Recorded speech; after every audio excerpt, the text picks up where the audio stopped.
ನಚಿಕೇತ ಪುನಃ ಕೈಜೋಡಿಸುತ್ತಾ ತಂದೆಯನ್ನು ಪ್ರಶ್ನಿಸುತ್ತಾನೆ. ಈ ಗೋವುಗಳನ್ನು, ಈ ವ್ಯರ್ಥವಾದ ಗೋವುಗಳನ್ನು ನೀವು ಬ್ರಾಹ್ಮಣರಿಗೆ ದಾನ ನೀಡುತ್ತಿದ್ದೀರಾ? ಏಕೆಂದರೆ ಈಗ ನಿಮಗೆ ಇವುಗಳಿಂದ ಯಾವುದೇ ಉಪಯೋಗವಿಲ್ಲ ಮತ್ತು ನಿಮಗೆ ಇವುಗಳು ಹೊರೆಯಾಗುತ್ತಿವೆ. ನಾಳೆ ಎಂದಾದರೂ ನಾನೂ ಸಹ ನಿಮಗೆ ಯಾವುದೇ ಉಪಯೋಗವಿಲ್ಲದಂತಾಗಿ ವ್ಯರ್ಥವೆನಿಸಿದರೆ ನನ್ನನ್ನು ಕೂಡ ನೀವು ಯಾರಿಗಾದರೂ ದಾನ ಮಾಡಿಬಿಡುತ್ತೀರಾ? ಅತ್ಯಂತ ತೀಕ್ಷ್ಣವಾದ ಪ್ರಶ್ನೆ. ಎಂತಹ ಪ್ರಶ್ನೆ ಎಂದರೆ ಉತ್ತರಿಸಲಾಗದಂತಹ ಪ್ರಶ್ನೆ. ನಾನೂ ಸಹ ವೃದ್ಧನಾದರೆ ನನ್ನನ್ನೂ ದಾನವಾಗಿ ಕೊಡಬಹುದಲ್ಲವೇ? ನೀವು ನನ್ನನ್ನೂ ಸಹ ಗೋವುಗಳ ರೀತಿಯಲ್ಲೇ ದಾನ ಮಾಡಲಿಚ್ಛಿಸುತ್ತೀರಾ? ಮತ್ತು ನನ್ನನ್ನು ದಾನವಾಗಿ ಕೊಡುವುದಾದರೆ ಯಾರಿಗೆ ಕೊಡುತ್ತೀರಾ? ನನ್ನನ್ನು ಬ್ರಾಹ್ಮಣರಿಗೆ ದಾನ ಮಾಡುತ್ತೀರಾ? ನೀವು ನಿಜವಾಗಿಯೂ ನನ್ನನ್ನು ದಾನ ಮಾಡಿಯೇ ಬಿಡುತ್ತೀರಾ? ಉದ್ದಾಲಕ ಕ್ರೋಧದ ಕುದುರೆಯನ್ನೇರಿದ್ದ. ಅವನ ಸಂಪೂರ್ಣ ಶರೀರವನ್ನು ಕ್ರೋಧ ಆವರಿಸಿಕೊಂಡಿತ್ತು. ಸಂಪೂರ್ಣ ಶರೀರ ಕೆಂಡದಂತೆ ಕೆಂಪಾಗಿ ಸುಡುತ್ತಿತ್ತು. ಅವನು ಹೇಳಿದ, ಹೌದು, ಖಂಡಿತವಾಗಿಯೂ ನಿನ್ನನ್ನೂ ಸಹ ದಾನವಾಗಿ ಕೊಟ್ಟು ಬಿಡುತ್ತೇನೆ. ನೀನು ನನಗೆ ಭಾರವೆನಿಸಿದರೆ ನಿನ್ನನ್ನೂ ಕೂಡ ದಾನ ಮಾಡಿಬಿಡುತ್ತೇನೆ. ನಚಿಕೇತ ತತ್ಕ್ಷಣ ಕೇಳುತ್ತಾನೆ, ನೀವು ನನ್ನನ್ನು ಯಾರಿಗೆ ದಾನ ಮಾಡುತ್ತೀರಾ? ನನ್ನನ್ನು ಯಾರು ಸ್ವೀಕರಿಸುತ್ತಾರೆ? ಯಾರು ನನ್ನನ್ನು ದಾನವಾಗಿ ಪಡೆಯುತ್ತಾರೆ? ನನ್ನನ್ನು ದಾನವಾಗಿ ಕೊಡುವುದಾದರೆ ಯಾರು ನಿಮ್ಮಿಂದ ನನ್ನನ್ನು ಪಡೆಯುತ್ತಾರೆ? ಕ್ರೋಧದಿಂದ ಅಂಧನಾಗಿ ಉದ್ದಾಲಕನು ಹೇಳುತ್ತಾನೆ, ನಾನು ನಿನ್ನನ್ನು ಮೃತ್ಯುವಿಗೆ ಕೊಡುತ್ತಿದ್ದೇನೆ, ಹೋಗು. ನೀನು ಮೃತ್ಯುವಿನ ಬಳಿ ಹೋಗು.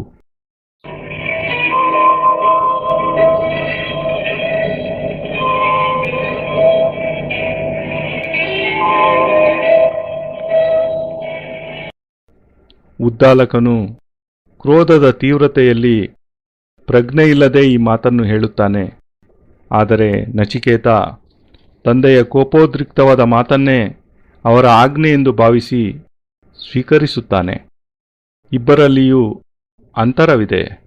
ಉದ್ದಾಲಕ ಕ್ರೋಧಮಯನಾಗಿದ್ದ, ನಚಿಕೇತ ಶಾಂತಮಯನಾಗಿದ್ದ. ಮತ್ತು ಕ್ರೋಧದಲ್ಲಿ ವ್ಯಕ್ತಿಯ ವಿವೇಕ ಸಮಾಪ್ತಿಯಾಗಿಬಿಡುತ್ತದೆ. ಕ್ರೋಧದಲ್ಲಿ ಮನುಷ್ಯನಿಗೆ ನಾನು ಯಾರೊಂದಿಗೆ ಏನು ಮಾತನಾಡುತ್ತಿದ್ದೇನೆಂಬ ಪರಿಜ್ಞಾನವೇ ಇರುವುದಿಲ್ಲ. ಯಾರು ತನ್ನದೇ ಶರೀರದ ಒಂದು ಭಾಗವಾಗಿರುವನೋ, ಯಾರು ತನ್ನ ಮಗನೇ ಆಗಿರುವನೋ ಅವನನ್ನೇ ನಿನ್ನನ್ನು ನಾನು ಮೃತ್ಯುವಿಗೆ ದಾನ ಮಾಡುತ್ತಿದ್ದೇನೆ ಎಂದು ಹೇಳಿದಾಗ ಇದಕ್ಕಿಂತ ಬೇರೆ ಹೆಚ್ಚಿನ ಕ್ರೋಧದ ಸ್ಥಿತಿ ಏನಿರಲು ಸಾಧ್ಯ? ಮತ್ತು ನಚಿಕೇತ ತಂದೆಗೆ ಕೈಜೋಡಿಸಿ ನಮಸ್ಕರಿಸುತ್ತಾ ಕೇಳುತ್ತಾನೆ, ನಾನೀಗ ಮೃತ್ಯುವಿನ ಬಳಿ ಹೋಗಲೇ? ಇದಕ್ಕಿಂತ ಬೇರೆ ಹೆಚ್ಚಿನ ನಮ್ರತೆಯ ಸ್ಥಿತಿ ಏನಿರಲು ಸಾಧ್ಯ? ನೀವು ಸರಿಯಾದ್ದನ್ನೇ ಹೇಳಿದ್ದೀರಾ. ನೀವು ನನ್ನನ್ನು ಮೃತ್ಯುವಿಗೆ ಕೊಡುವುದಾದರೆ ಅದು ನನ್ನ ಸೌಭಾಗ್ಯವೆಂದೇ ಭಾವಿಸುತ್ತೇನೆ.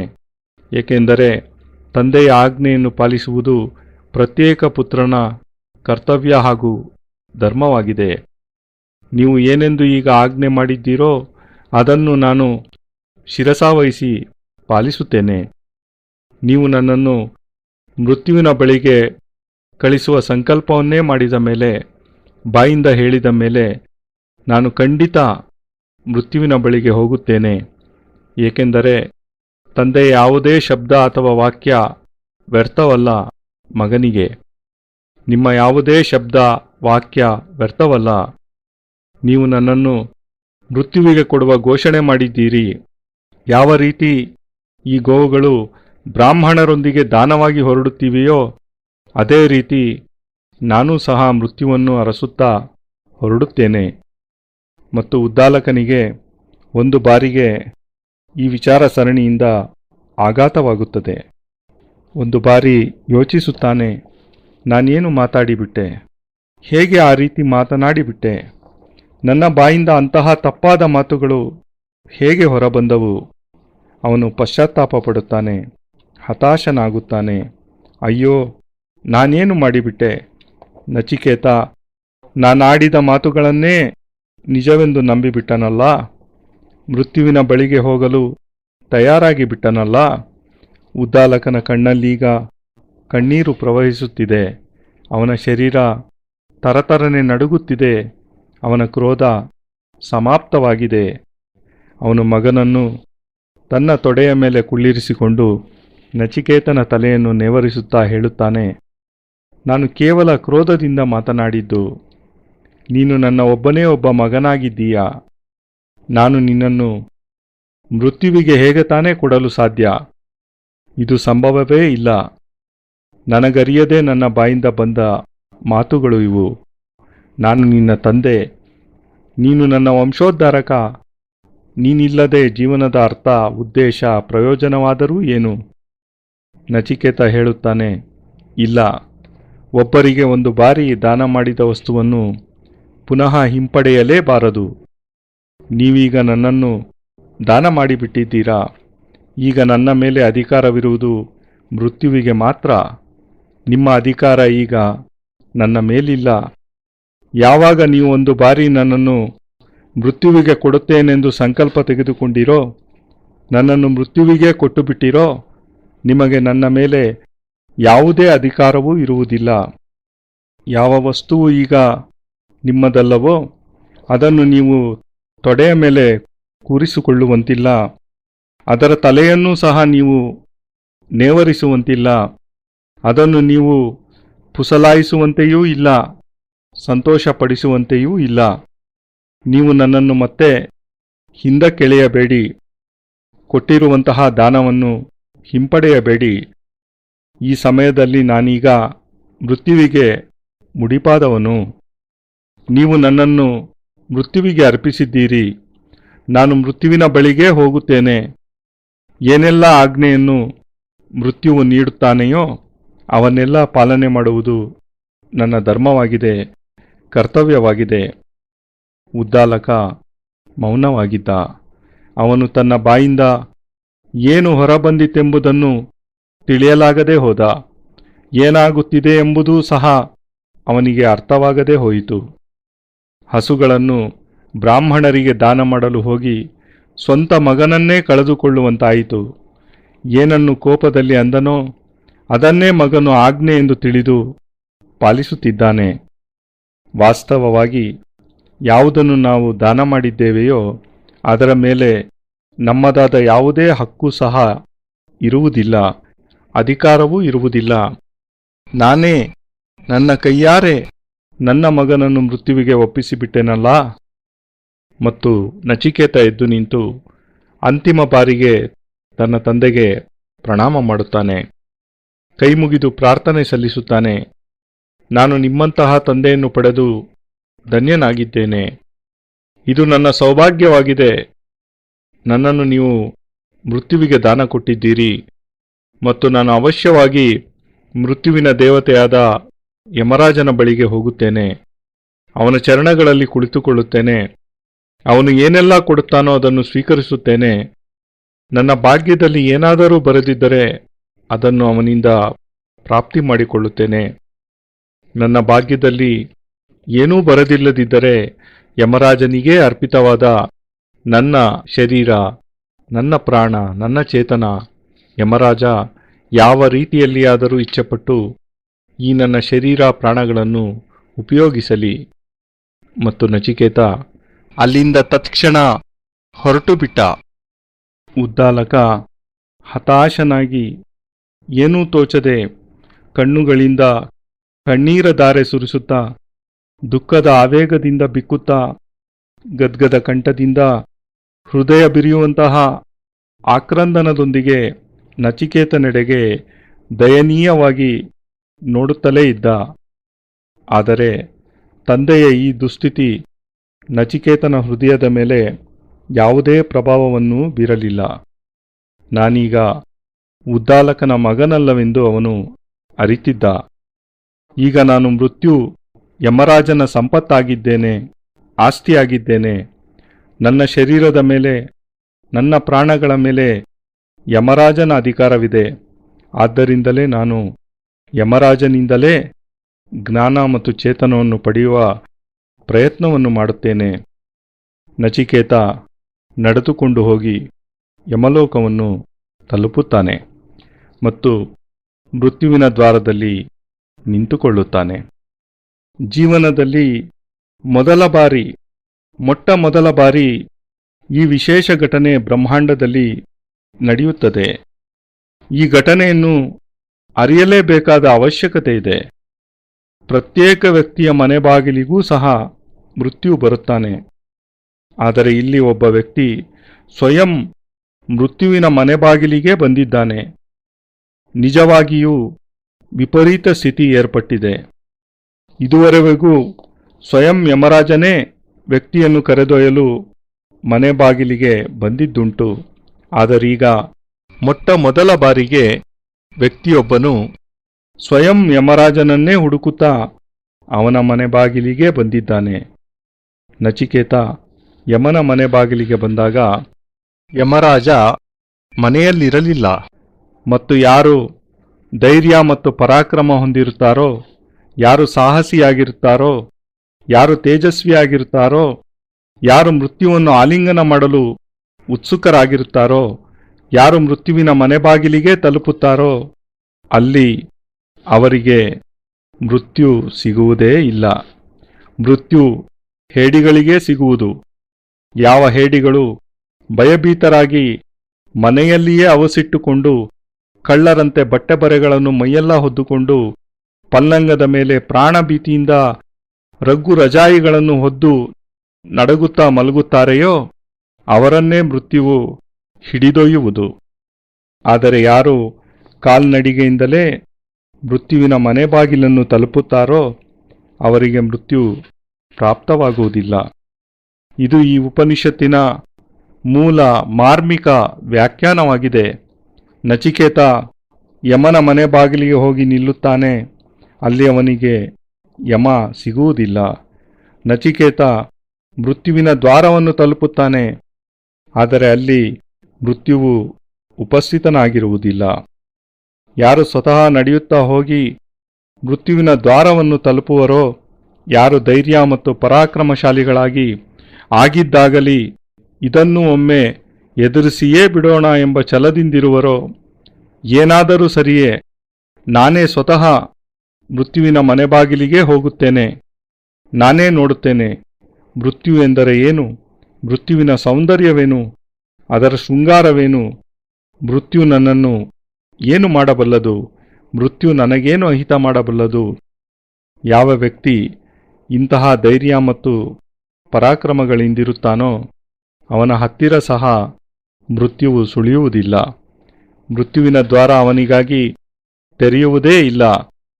ಅವನಿಗಾಗಿ ಅಮೃತದ ದ್ವಾರ ತೆರೆಯುತ್ತದೆ, ಅಮೃತ್ಯುವಿನ ದ್ವಾರ ತೆರೆಯುತ್ತದೆ, ಜೀವನದ ದ್ವಾರ ತೆರೆಯುತ್ತದೆ, ಪೂರ್ಣತೆಯ ದ್ವಾರ ತೆರೆಯುತ್ತದೆ. ಏಕೆಂದರೆ ಮೃತ್ಯು ಹೇಡಿಗಳಿಗೆ ಮಾತ್ರವೇ ಪ್ರಾಪ್ತವಾಗುತ್ತದೆ. ಯಾರು ತೇಜಸ್ವಿಯಾಗಿರುವರೋ, ಯಾರು ಜ್ಞಾನವಂತರಾಗಿರುವರೋ, ಯಾರು ಚೇತನಾಮಯರಾಗಿರುವರೋ, ಯಾರು ಶ್ರೇಷ್ಠರಾಗಿರುವರೋ ಅವರಿಗೆ ಮೃತ್ಯು ಪ್ರಾಪ್ತವಾಗುವುದೇ ಇಲ್ಲ. ಮತ್ತು ನಚಿಕೇತನು ಸಹ ಸ್ವಯಂ ನಡೆದುಕೊಂಡು ಮೃತ್ಯುವಿನ ದ್ವಾರವನ್ನು ತಲುಪಿದ. ಆದರೆ ಮೃತ್ಯು ಅಲ್ಲಿರಲೇ ಇಲ್ಲ. ಮೃತ್ಯು ಅಲ್ಲಿರಲು ಸಾಧ್ಯವೇ ಇಲ್ಲ. ನಿನ್ನಲ್ಲಿ ಪ್ರಬಲವಾದ ಇಚ್ಛೆ ಸಾಹಸಗಳಿದ್ದರೆ ಮತ್ತು ನಾನೇ ಮೃತ್ಯುವಿನ ಬಳಿಗೆ ಹೋಗುತ್ತೇನೆಂಬ ದೃಢ ನಿಶ್ಚಯ ಹೊಂದಿದ್ದರೆ, ಅಪಾಯವನ್ನು ಆಹ್ವಾನ ಮಾಡುವ ಸಾಹಸವಿದ್ದರೆ, ಬೆಟ್ಟದ ಮೇಲಿಂದ ಧುಮುಕುವ ಎದೆಗಾರಿಕೆ ನಿನಗಿದ್ದರೆ, ಉಕ್ಕಿ ಹರಿಯುತ್ತಿರುವ ನದಿಯಲ್ಲಿ ಧುಮುಕಿ ಅದರಿಂದೀಚೆ ಬರುವ ಸಾಹಸಿ ನೀನಾಗಿದ್ದರೆ, ಈ ರೀತಿಯ ಆಕಾಂಕ್ಷೆ ಪರಾಕ್ರಮಗಳು ನಿನ್ನಲ್ಲಿದ್ದರೆ ನಿನ್ನ ಬಳಿ ಮೃತ್ಯುವು ಬರುವುದು ಸಾಧ್ಯವೇ ಇಲ್ಲ. ಏಕೆಂದರೆ ನೀನೇ ಸ್ವತಃ ಮೃತ್ಯುವಿನ ಬಳಿಗೆ ಹೋಗಲು ಪ್ರಯತ್ನಿಸುತ್ತಿದ್ದೀಯಾ. ಮತ್ತು ಯಾರು ಸ್ವತಃ ತಾವೇ ಮೃತ್ಯುವಿನ ಬಳಿಗೆ ಹೋಗಲು ಪ್ರಯತ್ನಿಸುತ್ತಾರೆಯೋ ಅಲ್ಲಿ ಅವರಿಗಾಗಿ ಮೃತ್ಯುವು ಉಪಸ್ಥಿತನಾಗಿರುವುದಿಲ್ಲ. ಮೃತ್ಯುವು ಅವರಿಗೆ ಯಾವುದೇ ರೀತಿಯ ಹಾನಿ ಮಾಡಲು ಸಾಧ್ಯವೇ ಇಲ್ಲ ಮತ್ತು ಮೃತ್ಯು ಅವರನ್ನು ತನ್ನೊಂದಿಗೆ ಕೊಂಡೊಯ್ಯಲೂ ಸಹ ಆಗುವುದಿಲ್ಲ. ಆದರೆ ನಚಿಕೇತ ಮೃತ್ಯುವಿನ ಮನೆ ಬಾಗಿಲಿಗೇ ಬಂದ ಮೇಲೆ ಮೃತ್ಯುವನ್ನು ನೋಡದೆ ನಾನು ಹಿಂತಿರುಗಿ ಹೋಗುವುದಿಲ್ಲ ಎಂಬ ದೃಢ ನಿಶ್ಚಯ ಹೊಂದಿದ್ದ.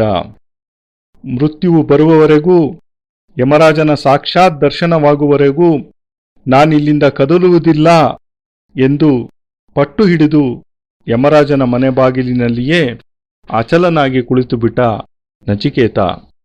ಯಮನ ಪತ್ನಿ ಯಮಿ ಮನೆಯಿಂದಾಚೆ ಬರುತ್ತಾಳೆ. ಮನೆ ಬಾಗಿಲಿನಲ್ಲಿಯೇ ಕುಳಿತಿರುವ ಹಸಿವು ಬಾಯಾರಿಕೆಗಳಿಂದ ಕಂಗೆಟ್ಟ ಒಬ್ಬ ಬಾಲಕನನ್ನು ನೋಡುತ್ತಾಳೆ. ಮೊದಲು ನೀನು ಭೋಜನವನ್ನು ಮಾಡು, ಯಮ ಬಂದ ನಂತರ ನೀನು ಅವನನ್ನು ಭೇಟಿ ಮಾಡಬಹುದು ಎನ್ನುತ್ತಾ ಮನೆ ಬಾಗಿಲಿಗೆ ಬಂದ ಅತಿಥಿಯನ್ನು ಸತ್ಕರಿಸುವ ಪ್ರಯತ್ನ ಮಾಡುತ್ತಾಳೆ. ಆದರೆ ನಚಿಕೇತ ಅದಕ್ಕೆ ಒಪ್ಪುವುದಿಲ್ಲ. ಅವನು, ಈ ನನ್ನ ಶರೀರ ಈಗ ಯಮನ ಆಸ್ತಿಯಾಗಿದೆ, ಮೃತ್ಯುವಿನ ಅಧೀನದಲ್ಲಿದೆ. ಅವನು ಆಜ್ಞೆ ಕೊಟ್ಟರೆ ಮಾತ್ರವೇ ನಾನು ಭೋಜನ ಮಾಡಬಲ್ಲೆ. ನನ್ನ ಮೇಲಿನ ಎಲ್ಲ ಅಧಿಕಾರವೂ ಸಹ ಅವನದೇ ಆಗಿದೆ. ಅವನು ಯಾವ ರೀತಿ ಆಜ್ಞೆ ಮಾಡುತ್ತಾನೋ ಅದೇ ರೀತಿ ನಡೆದುಕೊಳ್ಳುವುದು ನನ್ನ ಕರ್ತವ್ಯ ಮತ್ತು ಧರ್ಮವಾಗಿದೆ.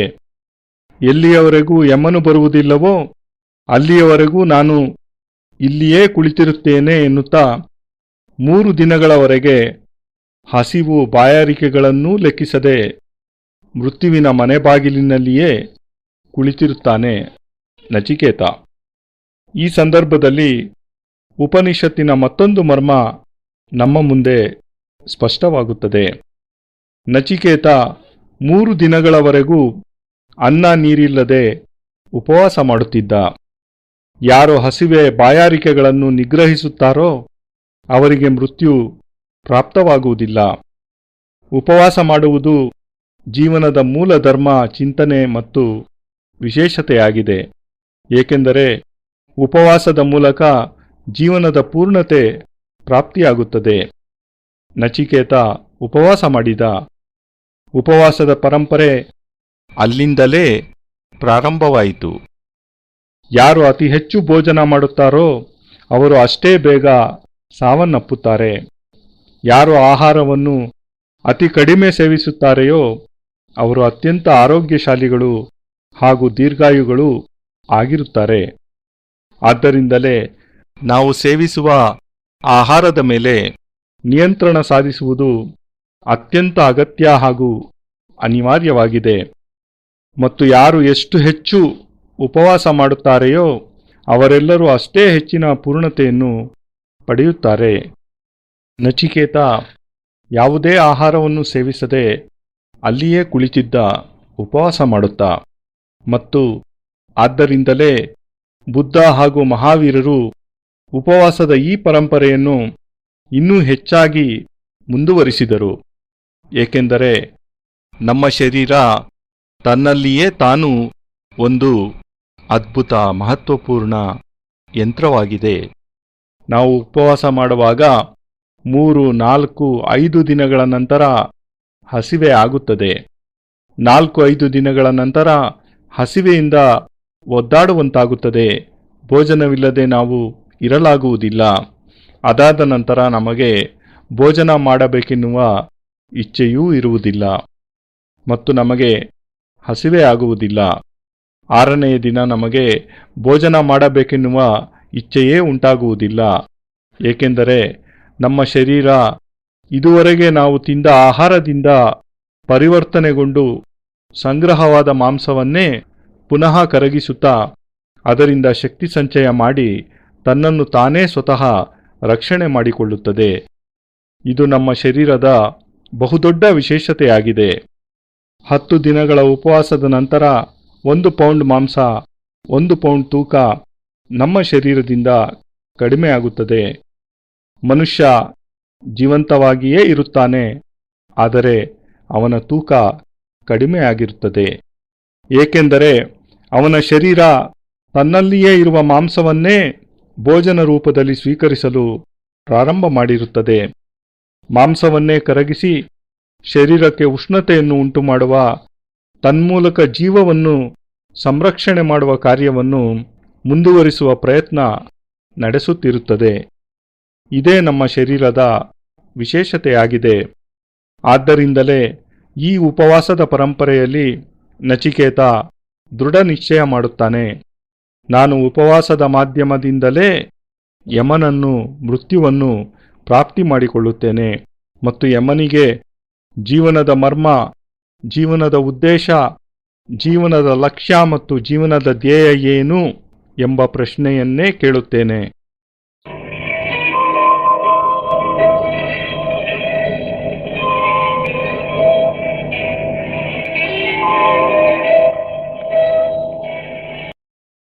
ನಾರಾಯಣೋ ತ್ವಂ ನಿಖಿಲೇಶ್ವರೋ ತ್ವಂ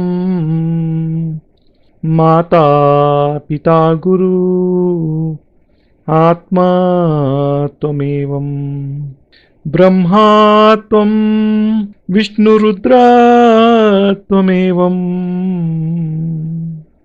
ಸಿದ್ಧಾಶ್ರಮೋ ತ್ವಂ ಗುರುವಂ ಪ್ರಣಮ್ಯಂ ತ್ವಮೇವ ಮಾತಾ ಚ ಪಿತಾ ತ್ವಮೇವ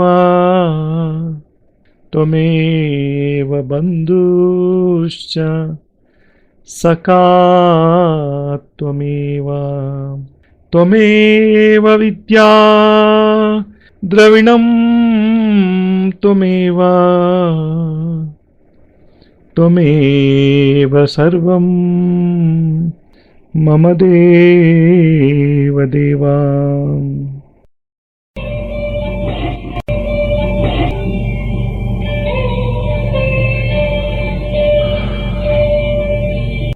ತ್ವದೀಯಂ ವಸ್ತು ನಿಖಿಲಂ ತುಭ್ಯಮೇವಂ ಸಮರ್ಪಯೇತ್. ಜೈ ಗುರುದೇವ್.